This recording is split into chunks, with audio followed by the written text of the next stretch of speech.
Di masa pandemi ini, banyak orang yang berlomba-lomba mencari lapangan pekerjaan baru demi memenuhi kebutuhan keluarganya. Namun, tak sedikit dari mereka yang kebingungan karena yang dicari adalah jenis usaha yang menjanjikan, namun dengan modal yang kecil. Memulai bisnis memang memerlukan modal. Namun, tak semua modal bisnis itu muluk-muluk, alias harus besar. Ada beberapa ide bisnis yang bermodal kecil namun keuntungan tak diragukan. Di video kali ini, kami akan membahas mengenai 9 ide usaha bisnis dengan modal kecil namun omset bisa mencapai jutaan. Ingin tahu apa saja? Tonton terus videonya sampai selesai ya. Dan jangan lupa untuk like, komen, dan subscribe, serta nyalakan lonceng notifikasinya agar kalian tidak ketinggalan update video terbaru dari kami ya. Selamat menyaksikan!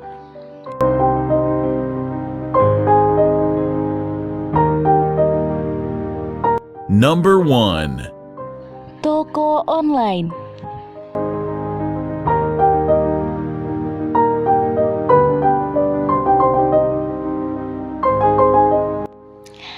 Di era digital seperti sekarang ini, berjualan bukanlah sesuatu hal yang meribetkan lagi.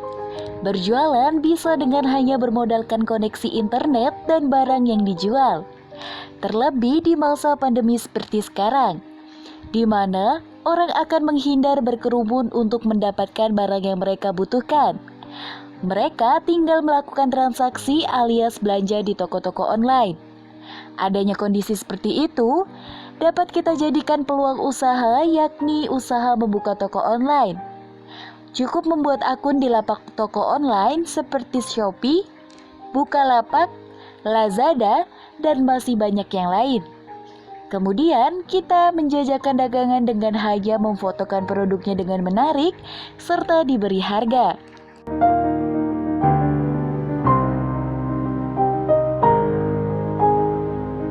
Number 2.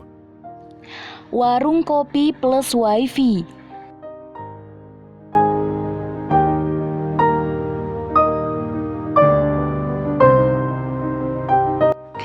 Di masa sekarang, kopi bukan hanya minuman milik laki-laki.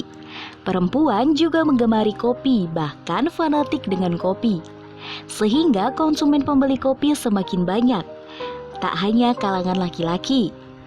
Dengan kondisi tersebut, maka dengan adanya penjual kopi yang baru, maka akan semakin memperbanyak persediaan kopi untuk para penggemar kopi.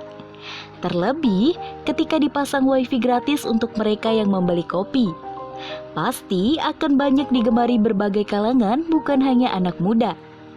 Karena hampir semua orang memiliki ponsel pribadinya masing-masing. Membeli satu kopi dan menikmati wifi sepuasnya tentu pilihan yang digemari oleh orang-orang.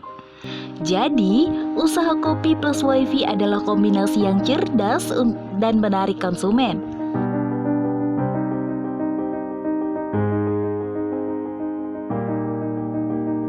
Number 3. Blogger.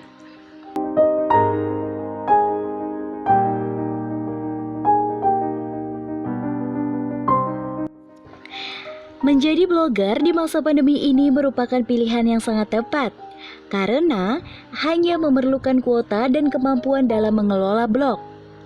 Membuat blog sendiri juga tidak sulit. Banyak sekali tutorial yang ada di Google dan YouTube dalam membuat blog.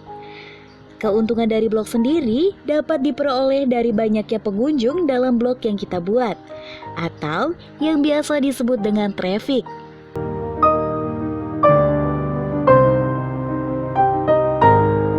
Number 4.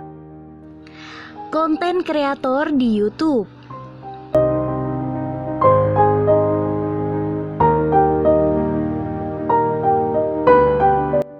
Menjadi konten kreator di YouTube adalah alternatif pilihan untuk bekerja di masa pandemi seperti sekarang ini. Modal yang diperlukan dalam menjadi konten kreator tidaklah mahal, karena hanya perlu koneksi internet dan channel YouTube. Selain itu, memerlukan kekreativitasan dalam membuat konten dan memahami topik yang sedang trending di media sosial. Cukup mudah bukan syaratnya?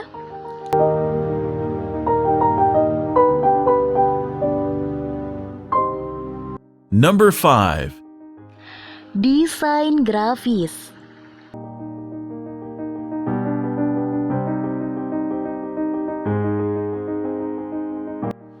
Menjadi seorang desain grafis di masa yang sekarang ini sangat menguntungkan, karena banyak yang membutuhkan jasa desain untuk membuat iklan ataupun spanduk. Bahkan, jasa desain grafis ini bisa memiliki peluang sampai menerima pesanan dari luar negeri juga. Tentu fee-nya dengan dolar. Menarik bukan? Kita hanya membutuhkan laptop dan memiliki kemahiran dalam mendesain. Jika belum pun, kita bisa belajar melalui YouTube yang banyak tutorialnya.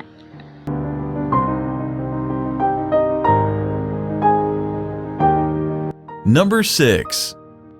Cuci sepatu.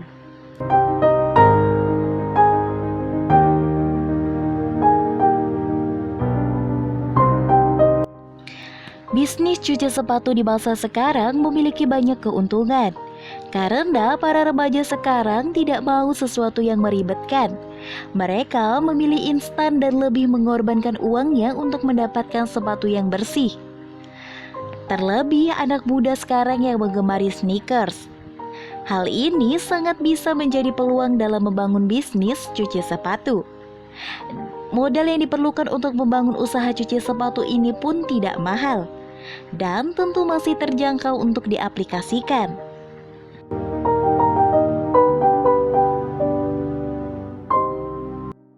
Number 7. Wedding organizer.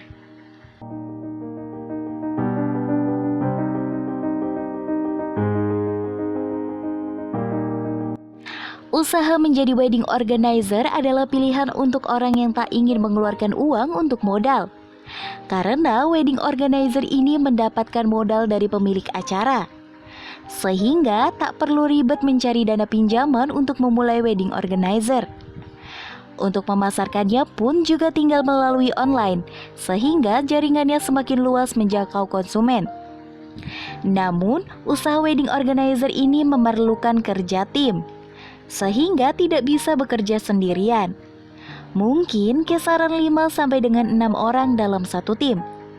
Dana yang dipakai untuk wedding dari pemilik acara pun terkadang mencapai puluhan juta, bahkan ada yang sampai miliaran. Betapa sungguh menarik dan menjanjikan kan?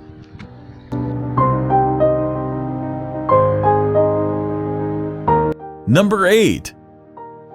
Freelancer penulis online.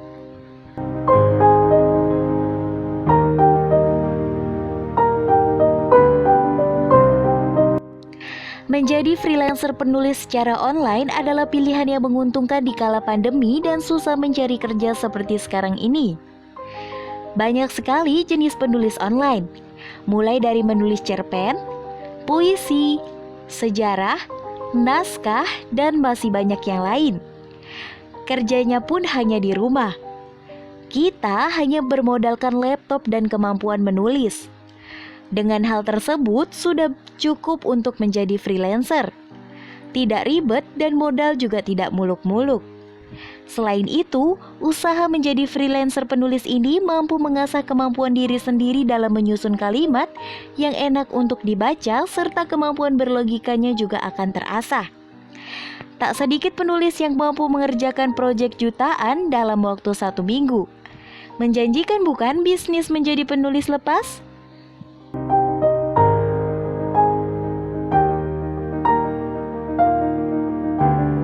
Number 9. Usaha minuman kekinian.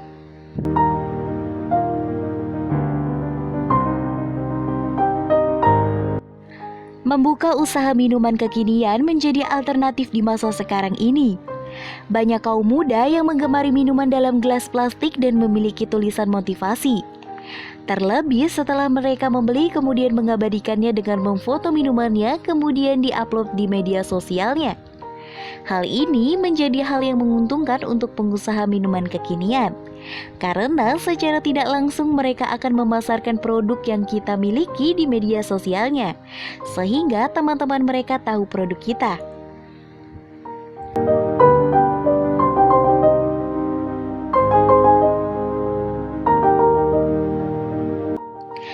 Nah, Nah, itu tadi sederet usaha dengan modal kecil dan omset bisa mencapai jutaan. Menarik bukan? Di dalam bisnis itu yang paling terpenting adalah tidak malu memulai dari awal dan terus bisa memperbaiki usahanya sesuai dengan harapan konsumen, sehingga mereka puas dengan layanan pelanggan yang kita berikan. Karena di dalam bisnis itu, suara konsumen perlu sangat diperhatikan. Suara konsumen ini sangat berbahaya. Jika kita sudah membuat mereka kecewa dengan produk yang kita jual, tidak sesuai dengan harapan mereka. Banyak sekali tipe konsumen. Namun yang paling berbahaya adalah ketika mereka kecewa dan mengumumkan kekecewaan mereka di media sosial. Kemudian memberitahu netizen bahwa ia mendapatkan produknya dari kita. Hal ini sangat mengancam untuk para pebisnis. Jadi ketika mulai membangun bisnis, jangan sampai kurang wawasan membuat konsumen atau pelanggan senang dengan produk serta layanan yang kita berikan. Semoga video ini menginspirasi dan membawa manfaat untuk kalian semua. Sampai jumpa di video berikutnya.